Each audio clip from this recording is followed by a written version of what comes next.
이제부터 나눌 말씀은요, 하나님은 어떤 분이신가?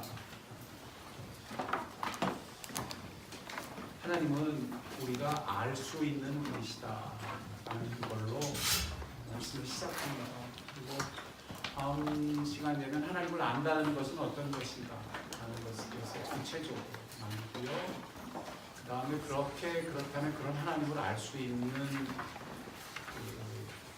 구체적인 길은 어떤 것인가 라는 것을 셋째 시간에 나눕니다. 넷째 시간은 어떻게 될지 모르겠어요. 원래 가면서 올 거예요. 가면서 나누면서 어디로 인도해 주신지 살피고 마지막 시간을 저희가 준비할 것입니다. 자, 기도하고 시작하죠. 하나님 아버지, 귀한 시간 주셨습니다. 귀한 영혼들, 그리스도의 핏값으로 죽어 사셔서 주님의 소유, 주님의 사랑받는 자라고 말씀하시는 귀한 선생님들, 또 성도님들, 교역자분들, 하나님 이 시간 우리에게 친히 말씀하실 때 그 아버지 되심으로 말씀해 주시고, 사람이 할 수 없는 그것, 사람이 들을 수 없고 알 수 없는 그것을 오직 성령님의 은혜로 알게 하여 주시옵소서. 전하는 자나 듣는 자는 하나님 은혜 아래만 있게 하여 주옵소서. 감사합니다. 예수님 이름으로 기도드렸습니다. 알겠습니다. 제가 또 말은 잘 들어요.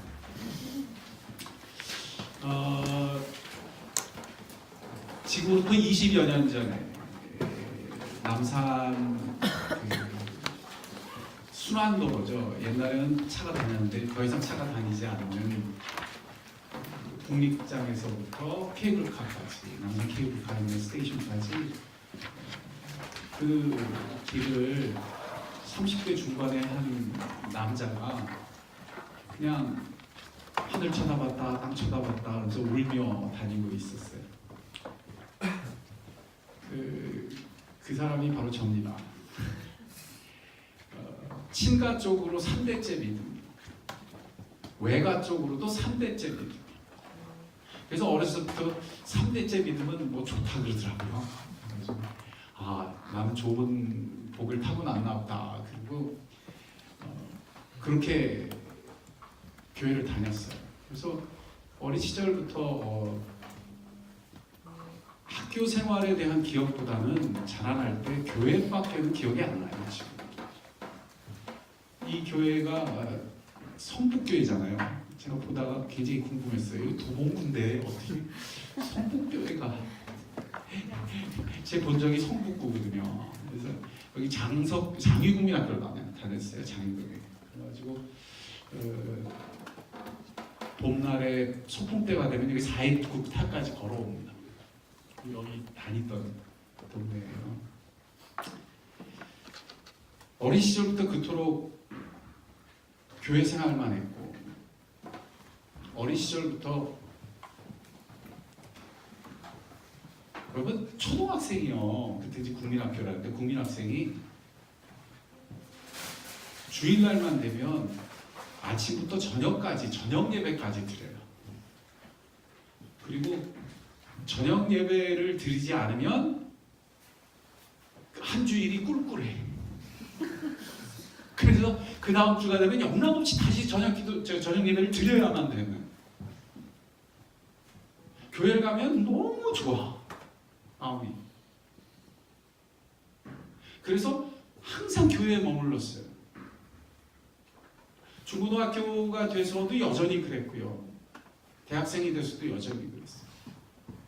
얼마나 좋은 교회를 다녔냐 하면 그 장석교회를 떠나서 그 다음에 간 교회는 여러분 잘 아는 그 유명한 오카노 목사님이 대학부 목사님이었고요.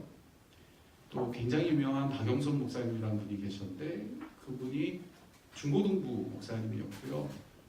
교회에 중학교, 고등학교 때 반사를 하시던 분들이 유명한 교수, 유명한 목사님 되셨어요. 이랜드 박성수 회장님이 교회 형이고요.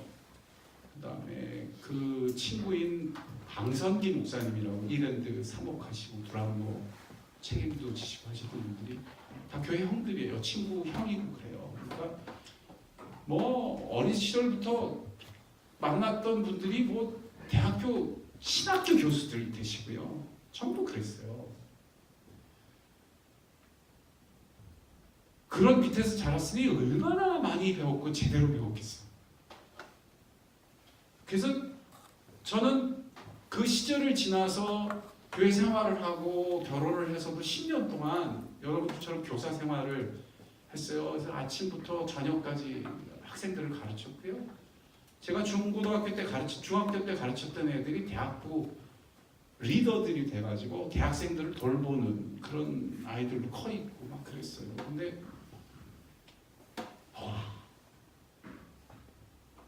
30대 중반에 하나님이 그냥 제 이성을 흔드셨어요. 그냥. 그래서 깨닫게 하셨어요. 제 마음속에 그렇게 물으시더라고요. 제가 그때 몸이 아파서 병실에 잠시 입원을 했는데 몸이 아픈 것보다도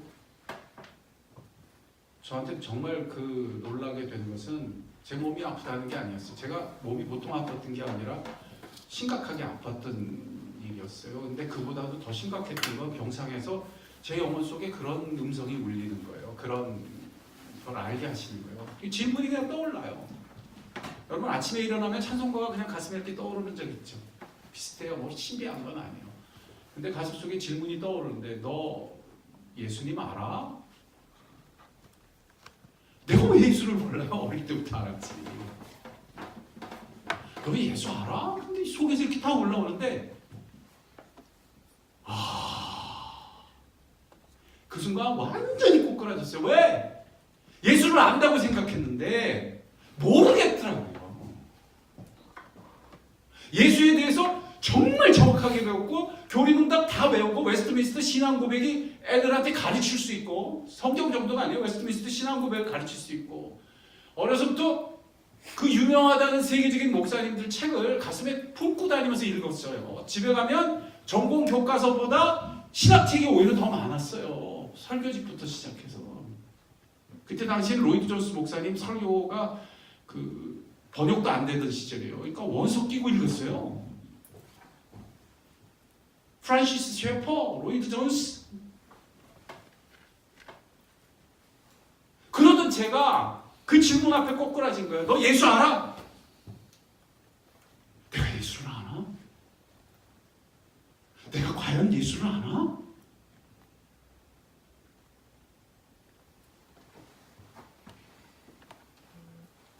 병실에 누웠는데 어려움이 닥쳤는데 내가 그래서 죽을지도 모르는데 내가 죽어서 하나님 앞에 갔을 때 내가 그분을 만나면 내가 아는 분이라고 난 당신을 안다고 말할 수 있나?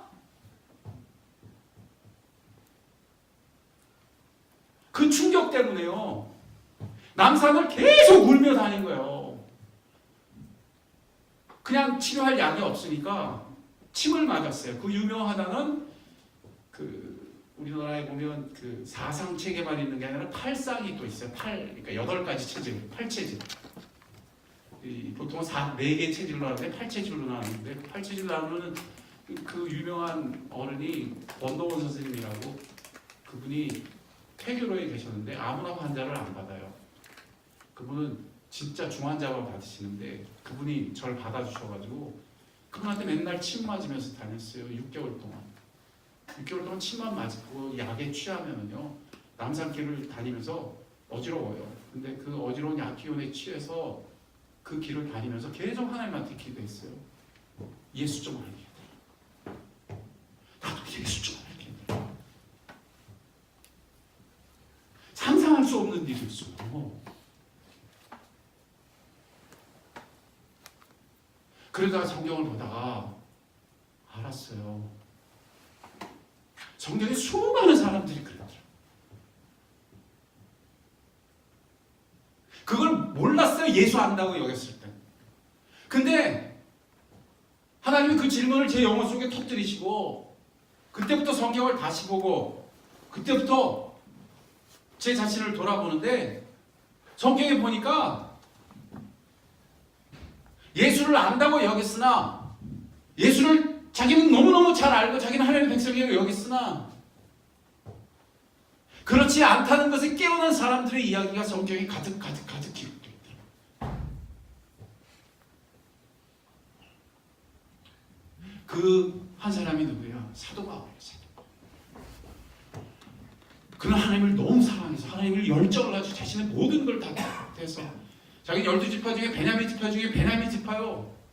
당시에 신학적으로 따지면 요즘 신학교처럼 최고의 신학교, 가말리엘 문화의 최고의 신학자, 가말리엘 밑에서 신학을 공부했습니다. 최고의 학문을 터득했습니다. 근데 그 사람이 그래서 자신의 모든 삶을 던져서 하나님의 백성을 위하고 하나님을 위하고 교회를 위해서 분연히 일어섰던 거예요. 그리고 스데반을 죽이기까지 자기로서는 하나님께 충성을 했던 거예요. 스데반이 죽던 날 사람들은 스데반의 옷을 벗겨서 이 사도 바울의 발 앞에 갖다 놨어요. 그의 그런 확신, 자기가 하나님 편이고 자기가 하나님을 따르고 있다는 확신 속에서 그는 혈기 등등해서 다메섹으로 갑니다.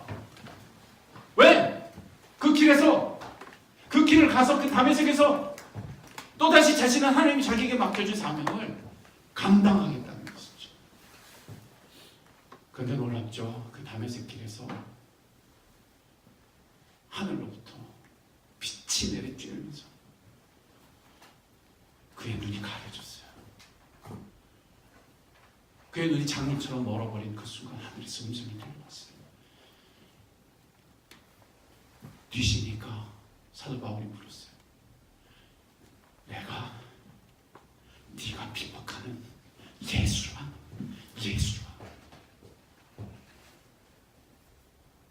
그때 사도 바울은 인생이 뒤집어졌어요.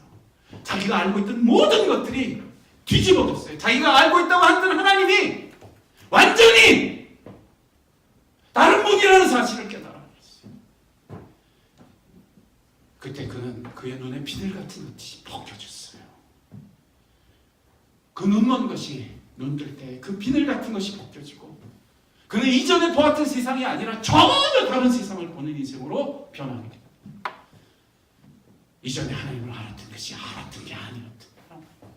이제 그 만난 예수 그리스도로 말미암아 알게 되는 하나님, 그 새 세상은 마치 눈에서 비늘이 떨어지는 것처럼 전혀 다른 세상이었고 전혀 다른 하나님이었어요. 그로 말미암아 사도 바울의 인생은 완전히 바뀝니다. 기독교 역사 속에서는 이런 인물들이 득실해요. 성 어거스틴이 그랬어요.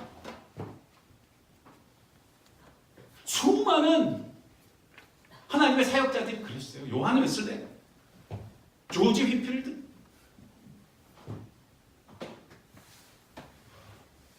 수많은 인물들이 하나님 아는 것은 이런 거구나 알게 되는 경험을 갖게 됐다. 이 사도 바울은 그래서 복음을 들고 그 예수 그리스도로 말미암아 알게 된 하나님을 전파하는 사람으로 평생을 달려가게 되죠. 제1차 전도행, 제2차 전도행, 제3차 전도행, 그리고 로마로 가기 위해 예루살렘으로 들어가는, 그리고 로마까지 가는, 그리고 결국 로마에서 목이 잘려 죽는, 성경에는 안 나오지만 지금도 로마에 가면 사도 바울이 죽임을 당했다고 여겨지는 그런 이 죽음의 사형장이 있어요. 거기에 도끼자루가 놓여져 있어요. 어떻게 한 인생이 그렇게 변할 수 있어요? 그것이 바로 다메섹에서 나타난 하나님, 부활하신 예수 그리스도, 그로 말미암아 하나님을 알게 되는 그 놀라운 전환점이 그의 온 인생을 바꾸는 역사가 되었던 것입니다. 그래서 사도 바울은 그 유명한 도시들을 다니면서, 그 유명한 지방들을 다니면서, 당시 로마로 치면은 굉장히 중요한 요점들이 되는 아주 중요한 도시들을 다니면서 복음을 전파해요. 그 중에 우리가 알고 있는 것 중에 유명한 게 그 아테네죠. 아테네. 그가 제2차 전도 여행 때 하나님께서 그를 그 아시아 땅에서 옮기셔가지고 지금 그리스 지역으로 보내게 됩니다. 그리고 그가 그 지역에서 복음을 계속 전파하면서 이동하게 되는데요. 데살로니가 교회, 고린도 교회, 그 다음에 가게 되는 게 아테네로 들어가요. 아테네에 들어가서 보니까 제가 나눠준 교재를 한번 봅시다. 아테네에 들어갔는데 사도 바울이 거기 가가지고 이런 말을 하게 돼요. 16절 한번 봅시다. 16절 시작. 바울이 아테네에서 그를 기다리다가 그 성의 우상이 가득한 것을 보고 마음에 어떻게 가요? 화가 났어요. 왜 화가 났느냐 하면 22절부터 사도 바울이 하는 얘기가 나와요. 바울이 아레오바고 가운데 서서 말하되 아덴 사람들아 너희를 보니 범사에 뭐가 많도다? 속교심이 많도다. 내가 두루 다니며 너희를 위하는 것을 보다가 뭐라고 새긴? 알지 못하는 신에게라고 새긴 단도 보았으니 그런즉 너희가 알지 못하고 위하는 그것을 내가 너희에게 어떻게 하리라? 알게 하리라. 사도 바울이 화가 났어요. 분노했어요. 왜? 이들이 우상을 섬기고 있는데 하나님 그러면서 신을 섬기고 있는데 거기 보니까 뭐라고 써있냐면 알지 못하는 신에게 라고 새긴 단도 있을 만큼 하나님 그러면서 섬기고 있는 거예요. 그걸 보면서 사도 바울 마음속에 올라오는 거예요. 분이 날 만큼 올라오는 거예요. 올라오면서 사도 바울이 그곳에서 말하는 게 그것을 내가 너희에게 어떻게 하리라? 이렇게 하리라.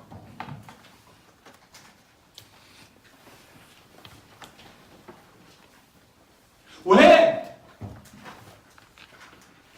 참되신 신, 참되신 하나님은 몰라도 상관없는 분이 아니었던 거예요. 사도 바울이 알게 된 그 하나님은 그의 인생을 뒤집을 만큼 그의 삶이 이전으로부터 이후가 완전히 달라지게 만드실 만큼 알 수 있는 분이었던 거예요. 그래서 그들에게 이 하나님을 알게 하는 설교를 시작합니다. 그게 24절부터 터지나 우주와 그 가운데 만물을 지으신 하나님께서는 천지의 주제시니 손으로 지은 전에 계시지 아니하고 또 무엇이 부족한 것처럼 사람의 손으로 섬김받는 것이 아니시니 이는 만민에게 생명과 호흡과 만물을 주시는 그분이십니다. 이렇게 그분을 알 수 있다, 알 수 없다? 알 수 있다는 인류의 모든 족속을 한 혈통으로 만드사 온 땅에 살게 하시며 그들의 연대를 정하시며 거주의 경계를 정하셨으니 이는 사람으로 곧 하나님을 더듬어 찾아 발견하게 하려 하심이라. 그는 우리 각 사람에게 멀리 계시지 아니하시도다. 더듬어 알 수 있고 만날 수 있고 계신 분이시라. 우리가 그를 힘입어 살며 기도하며 존재하느냐. 우리와 상관없는 분이 아니라 아라리 우리의 호흡마다 우리의 시간마다 우리의 공간마다 상관 있으신 분이시라. 너희 시인 중에 어떤 사람들의 말과 같이 우리가 다 그의 뭐라고요? 소생이라 그의 자녀들이라. 이런 말미암아 사도 바울은 그분을 알게 합니다.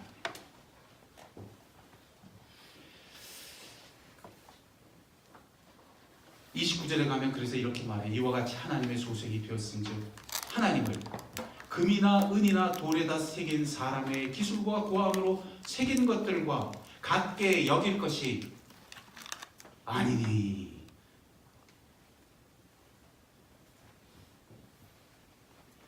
알지 못하던 시대에는 하나님이 그것을 간과하셨거니와 이제는 어디든지 사람에게 다 명령하사 못하라고요?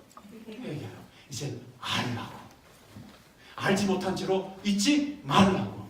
이제는 알게 하셨다. 예수 그리스도를 보내주셔서 알게 하셨다.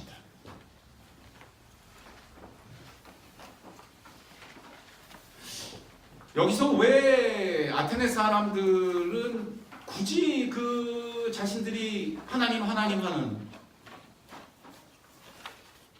그분을 굳이 알 필요가 없었을까요? 알지 못하는 신에게라고 하면서 그 하나님을 섬기고 그 하나님을 경배할 수 있다고 여겼을까요?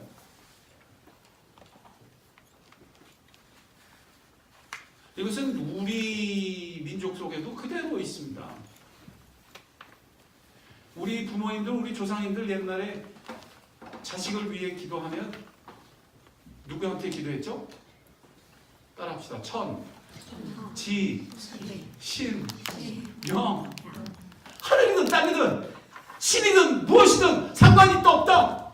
없다. 뭐 하기만 되면 된다. 우리의 어디 가기만 하면 된다. 대학 가기만 하면 된다. 알 필요 없는 거예요. 굳이 알려고 하지 않아도 되는 거예요. 잘 섬기고 잘 어떻게 하고 해서 내 기도가 들어지고 내 소원이 들어지고 내 필요가 만족되고 내 병이 낫고 우리 자식 잘 되고 상관 없는 거예요.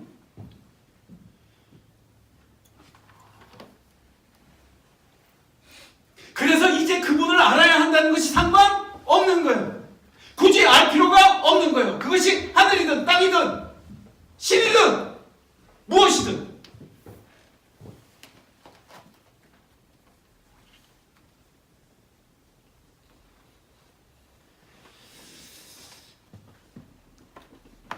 제 젊은 시절에 눈을 떴을 때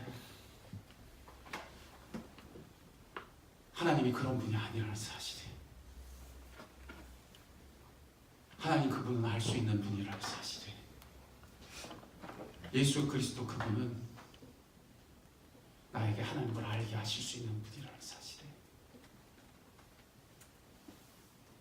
그럼에도 불구하고 내가 하나님 하면서도 그분을 알지 못하고 살았던 세월에 눈 뜨게 됐을 때 너무 힘들었어요. 지금도 남산길을 가면 그 우르메 벤치들이 제 눈에 그대로 밟혀요. 약 기운에 취해서 벤치에 앉아서 남산 꼭대기를 바라보면서 하나님한테 기도했어요. 이제는 좀 알게 해달라고. 남산 꼭대기에 제일 큰 나무는 몇 그루? 우리 농담이죠. 옛날에 퀴즈 많이 냈죠. 몇 그루? 제일 큰 건 하나밖에 없어요. 그죠? 그 나무가 저 나무겠거니 남산 꼭대기를 바라보는데 그 나무가 부러워. 왜? 넌 하늘에 가깝구나. 넌 나보다 하늘에 가깝구나. 넌 하늘에 가깝구나. 그렇게 부러울 수가 없어. 내가 하나님을 모른다는 사실을 기억합니다. 내가 예수하고 예수에 대해 말하며 교리로 말하며 이것저것 말하며 살아왔던 모든 세월들을 하나님이 흔드시고 내 눈에 비늘 같은 것이 떨어지게 하셨어요. 엎드려 울며 기도하기 시작했어요. 예수 알게 해달라. 예수 알게 해달라. 성경에 보니까 사도 바울뿐만 아니라 모세오경, 다시 말해서 성경을 처음 기록했던 모세도 바로 그런 사람입니다. 모세는 태어나자마자 죽게 생겼어요. 그래서 그 엄마가 갈대상자 광주리에 담아가지고 나일강에 띄웁니다. 그리고 이 모세의 누이인 미리암은 그 상자가 어떻게 되는지 바라보고 있습니다. 그때 애굽의 공주가 나타나서 모세를 입양하게 되죠. 그리고 미리암이 나서서 엄마를 유모로 추천합니다. 그래서 모세는 공주의 양자로 삼아졌지만 어린 시절부터 어머니의 양육을 받으면서 커요. 그래서 자기가 누구인지 알아요. 히브리 사람이라는 거죠. 그래서 그가 40이 되어 장성했을 때 애굽 사람들이 히브리 사람들을 괴롭히는 것을 보고 애굽 사람을 쳐 죽이죠. 그 모세는 그렇게 할 때 자기가 히브리 사람인 줄 알고, 자기가 그래서 하나님의 백성인 줄 알고, 그래서 하나님의 약속이 자기에게 있다는 사실을, 자기 민족에게 있다는 사실을 다 알고, 그래서 그 애굽 사람은 대적한 거예요. 그래서 그 히브리 사람들을 가리켜 형제라고 여겼던 거예요. 그런데 그의 인생은 거기서 무너집니다. 그리고 살인자로 쫓겨서 40년 동안 광야로 쫓겨가 사망합니다. 그는 자기 하나님을 위해 분연히 일어섰고, 자기 형제들을 위해 분연히 일어섰고, 자기가 히브리 사람이라는 것을 알고, 자기가 하나님께 속한 백성이라는 걸 알고, 그렇게 일어선 것만 꼬꾸라지는 인생이 되어버렸어요. 그리고 그 광야에서 40년이 흐른 어느 날 호렙산 꼭대기에서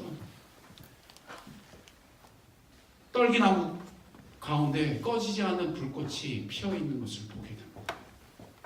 그 광경이 너무너무 이상해서 그 떨기나무 가까이 갔을 때 바로 그 떨기나무 불꽃 가운데 음성이 들립니다. 모세야, 모세야, 가까이 오지 마. 모세야, 모세야, 네가 선 곳은 거룩한 땅이니 네 발에 신을 벗어. 그때 모세는 자기의 신발을 벗습니다.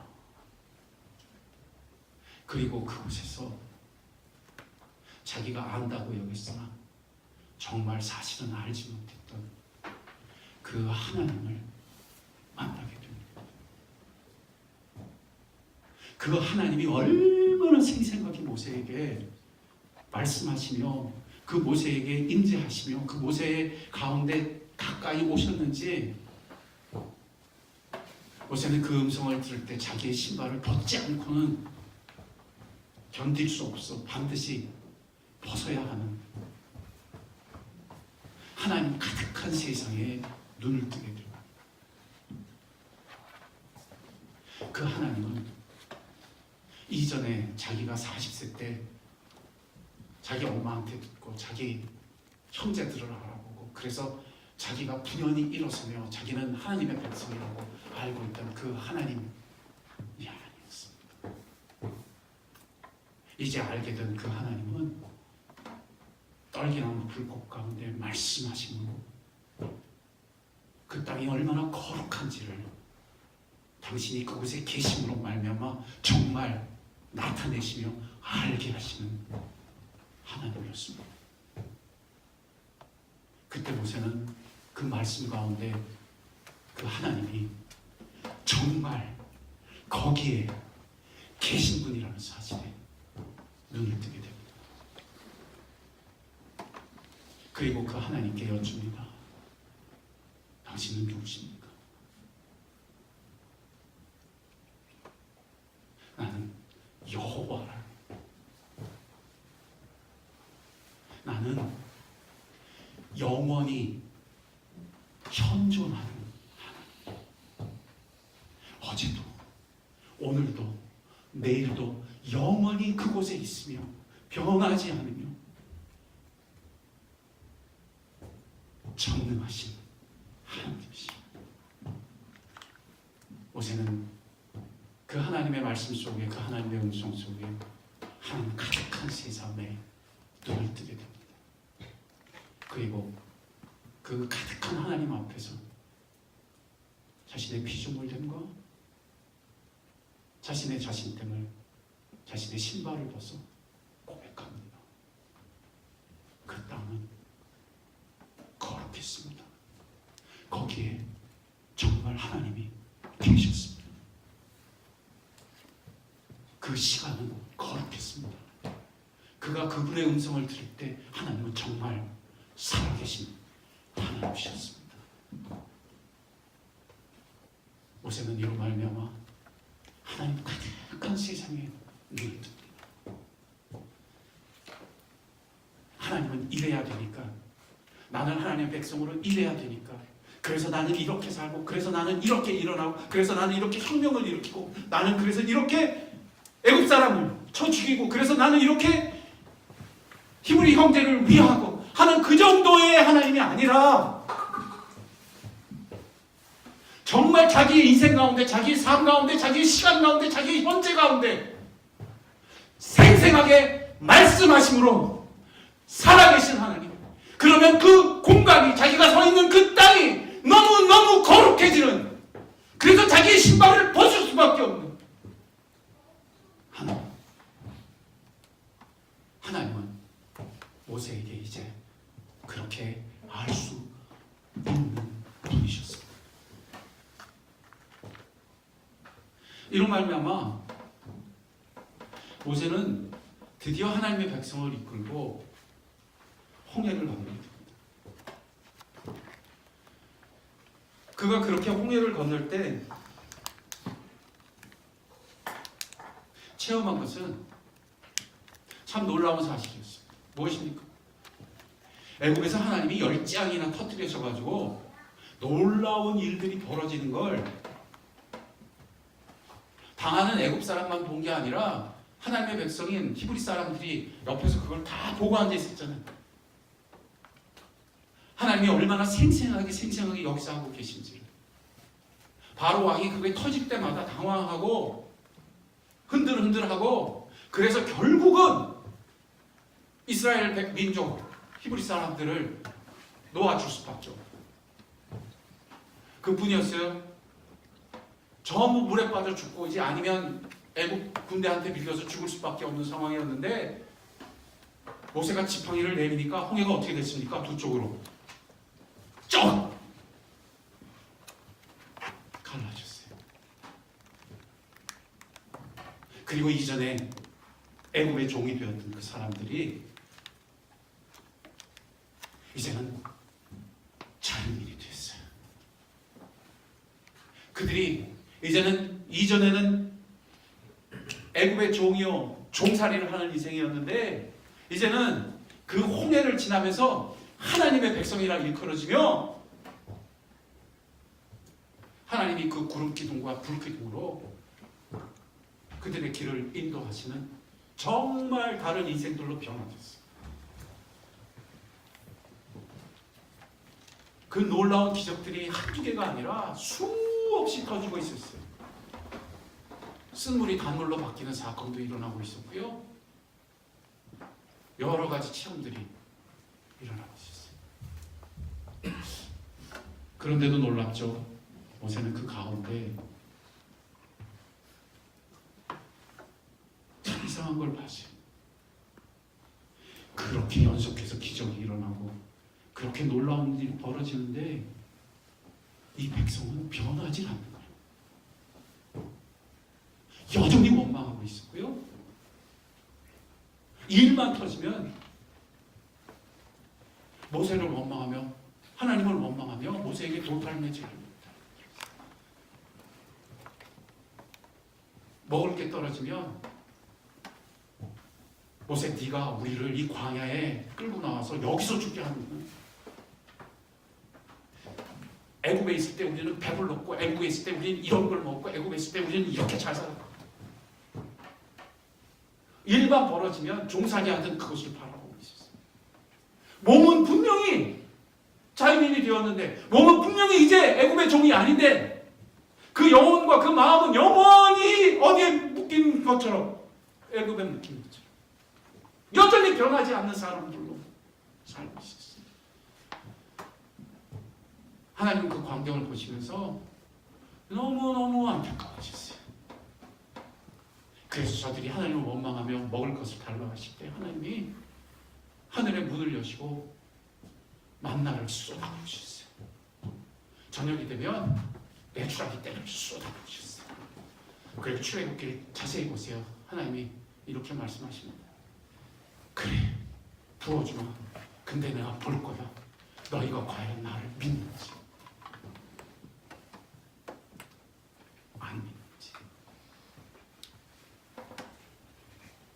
저들은 매일 메추라기가 쏟아지고 있었고 매일 만나가 쏟아지는 그 기적 속에서도 무슨 조금만 어려운 일이 생기면 여전히 모세를 원망했고 하나님을 원망했으며 여전히 애굽을 그리워했어요.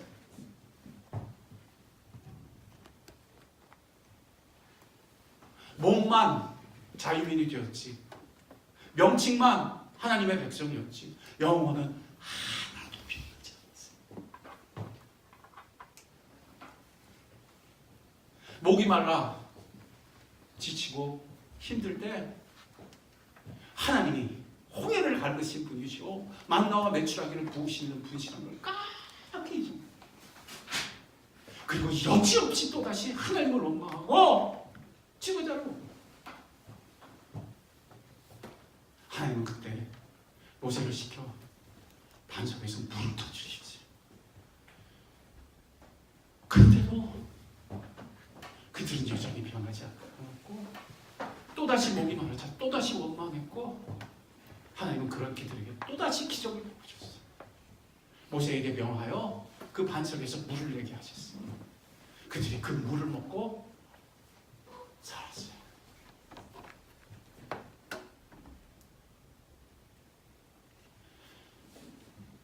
그러해서 모세가 기록한 것이 모세오경이에요. 왜? 하나님의 백성이 하나님 백성 되는 것은 하늘로부터 쏟아지는 만나로도, 메추라기로도, 홍해가 갈라지는 기적으로도, 반석에서 쏟아져 내리는 물줄기로도 되는 일이 아니었던 거예요. 그것은 자신이 체험했던 그대로 떨기 나온 불꽃 가운데 자기에게 말씀하시는 하나님이 자기에게 말씀하실 때 세상이 달라지는 역사였던 거예요. 그래서 하나님의 말씀을 기록하여 준 거예요. 오직 하나님의 말씀을 통하여 하나님을 알 수 있기 때문에 기적으로 아는 일이 아니기 때문이었어요. 그들에게 놀라운 기적이 일어나고 그들이 원하기만 하면 이루어지는 기도의 응답으로도 되는 일이 아니었던 거예요.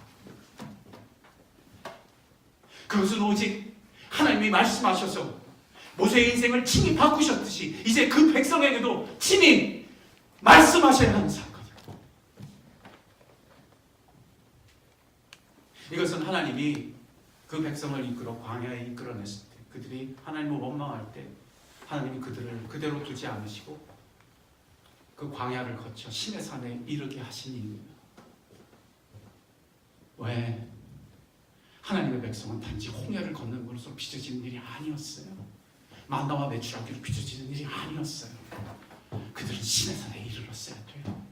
그리고 모세가 시내산에서 하나님을 만났듯이 하나님이 그곳에 강림하셔서 하나님의 백성을 만나셔야 했던 일이에요. 하나님이 강림하여 임하실 때 모세를 통하여 또한 말씀하셨으니 그들이 그곳에서 하나님과 언약식을 맺고 말씀하시는 하나님, 말씀하심으로 임재하시는 하나님, 말씀하심으로 그 산을 거룩하게 하시고 그 땅을 거룩하게 하시고 그 시대를 거룩하게 하시고 그 시간을 거룩하게 하시고 그 인생을 거룩하게 하시는 하나님을 만나게 하셨습니다. 그래서 그 이후로 그 시내산 이후로 이런 하나님의 말씀하시는 하나님의 현존, 하나님의 임재를 그들 가운데 심으시기 위해서 성막을 짓게 하십니다.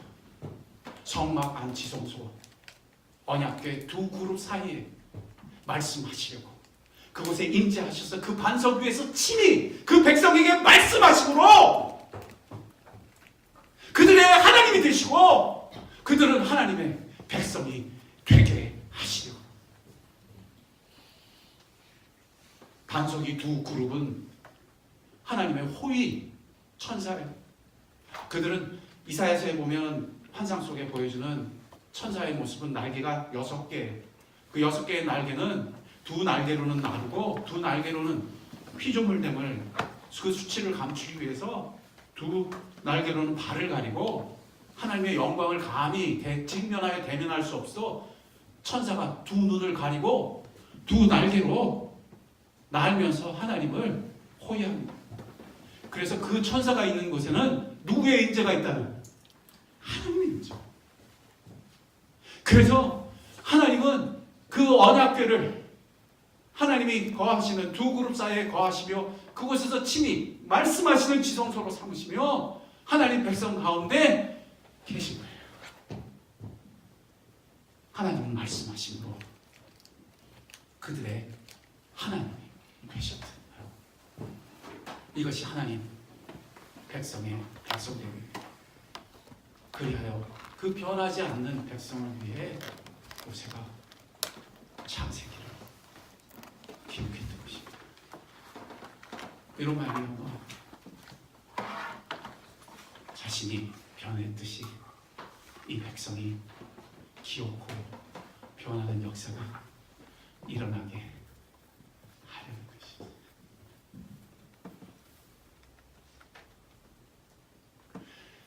하나님은 오직 말씀하심으로 알 수 있는 분이요. 그분을 알게 되면 모세가 변했듯이 인생이 변해요. 이것이 하나님이 그 백성을 향해 동일하게 가지고 계신 프로그램입니다. 모세가 하나님한테 처음 만났을 때 물어봤어요. 하나님, 우리가 어떻게 홍해를 건너고 우리가 어떻게 해서 자유민이 되고 우리가 어떻게 구원받을 줄 알겠습니까? 하나님 그때 모세에게 약속하셨어요. 너희가 이 신의 산에 올 거야.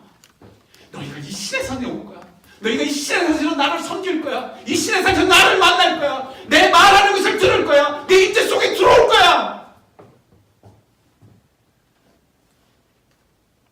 그리고 그 성막의 사건은 이제 말씀이 육신이 되어 우리 가운데 오신 예수 그리스도의 현존으로 새 이스라엘 백성이 된, 영적 이스라엘의 백성이 된 우리 가운데 성취되고 완성되고 주어져 있는 현실이에요. 하나님의 백성을 하나님을 알게 하셨어요. 이로 말미암아 호위가 갈라져도 바뀔 수 없는 인생들이 바뀌는 거예요. 이로 말미암아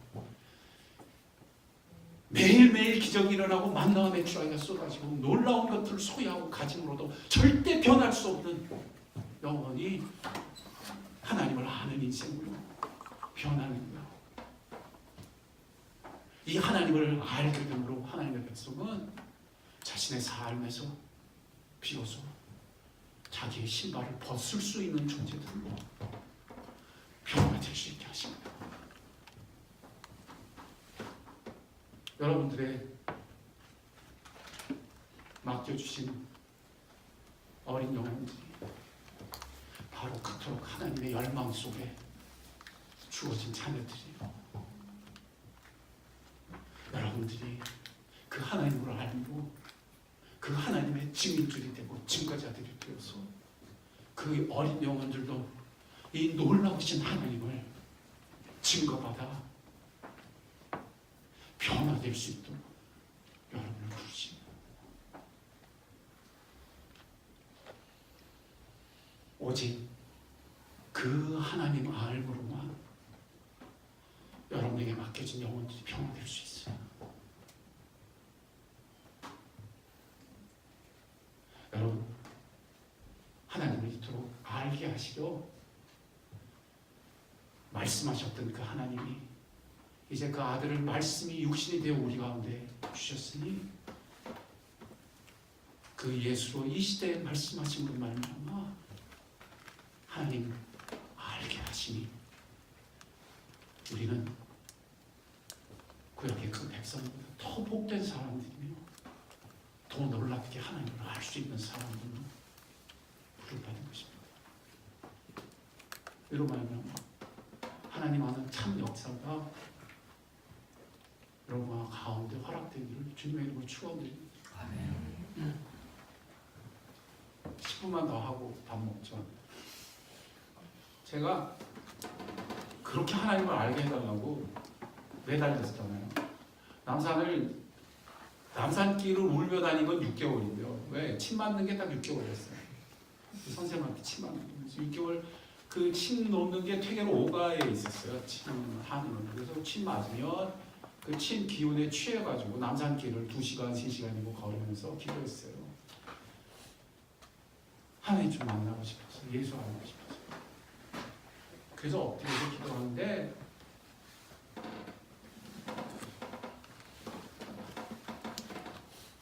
막상 하나님을 어떻게 알아야 될지 모르겠어요. 그래가지고 무조건 그냥 기도했어요. 예수 알게 해주세요. 하나님 알게 해주세요. 그래가지고 그 예수 아는 게 그런 건 줄 알았어요. 갑자기 짠 하고 나타나신 줄 알았어요. 그래가지고 어느 날은 집 근처에 있는 운동장에 앉아가지고 기도하기 시작해요.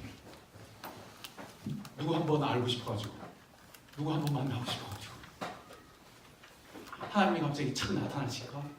아니지, 예수님이 나타나야 하나님을 안다 할 때 예수님이 나타나실까? 제가 또 막 그 시대에 너무너무 하나님 알고 싶고 만나는 게 궁금해서 책을 막 읽어봤더니 수많은 사람들이 그렇게 예수님을 직접 만난 사람들도 있고, 부흥의 시대에 조나단 에드워드라는 사람은 말 타고 숲길을 걸으면서 예수를 묵상하는데 갑자기 예수님의 놀라운 임재가 갑자기 숲속에 나타나요. 그래서 이 사람이 말에서 갑자기 뛰어내려요. 그리고 그곳에서 한없이 시간 가는 줄 모르고 그 예수를 경배한 기록이 일기장에 기록되어 있고, 이거야, 나도 이렇게 예수 알아야 돼. 그래가지고 제가 막 기도했어요. 그래서 주로 어디를 가렸겠어요? 따라합시다. 숲길. 그래가지고 이번에는 남산을 못 가니까 집 뒷산을 올라갔어.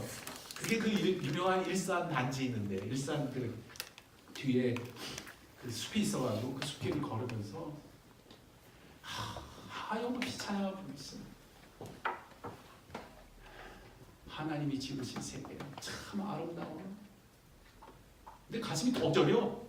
왜 세상은 아름다워서 하나님이 계시다 그러는데 너무너무 좋은데 누구는 안 느껴져서, 하나님은 안 느껴져서 그분을 알고 싶은데 어떻게 알아야 되는지도 모르겠고, 그래서 야밤중에도 기도하는데 왜? 밤중에 숲에 올라갈 수는 없잖아. 그래가지고 이번에 스테디움 운동장에 앉아가지고 혼자 기도하는 거야. 예수님 좀 만나주세요. 알게 해주세요.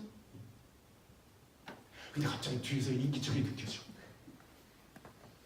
근데 머리띠를 쏙 쓰면서 온몸에 소름이 돋아.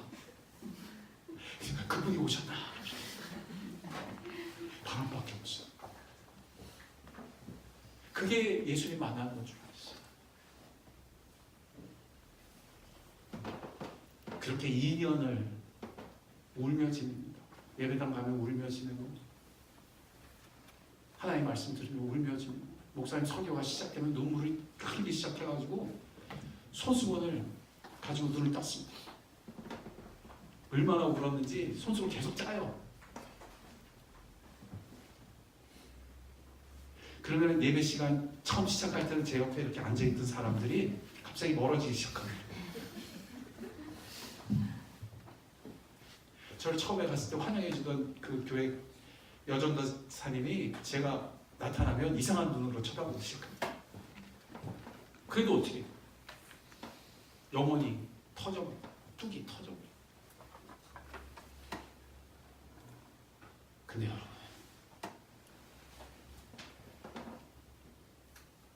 눈에 보이지 아니하고 그렇게 알 수 없던 하나님은 알게 하실 때 이 부족한 종의 영혼 속에 말씀을 통해 알게 해주시더라고요. 뭘 통해? 말씀. 잊지 마세요. 절대 잊지 마세요. 왜 예수님이 우리 가운데 오실 때 말씀이 육신이 되셨겠습니다.